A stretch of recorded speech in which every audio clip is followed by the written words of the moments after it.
Pelik-pelik sungguh lah zaman sekarang. Ada kasut sampai ratus ribu. Tapi hok ni, harga tak masuk asal sikit pun. Ni, kasut hacking, high quality, mari terang pakar. Ni, hok mana nak buat lasok, ambil je. Bukan masuk hutang saja ni. Nak pergi ngai. Uish, comel. Nak berkebun, nak main rumput, boleh belaka. Memang puas hati Gila comel. Puas hati. Ni tengok ni, angin keluar masuk. Angin keluar masuk, tapak dia ni boleh pijak paku. Tengah berlari kali. Selesa. Selesa gila. Muasa apa ya? Awak muasa apa ya? Cuma tengok dekat beg kuning. Rasa apa ya? Ni aku pilih warna biru. Kita zoom sikit.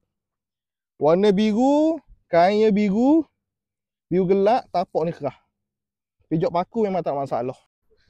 Tengok Uish, nak mendaki pun tak ada masalah ni. Siapa yang berminat. Nak masuk hutang. Nak buat kerja-kerja lasak. Ni, tekan beg kuning dapatkan sekarang. Tengok dekat beg kuning. Menasabah dah harga dia. Kalau tak masuk akal, beli sekarang. Kalau rasa mahal, tak payah beli. Beg kuning, beg kuning.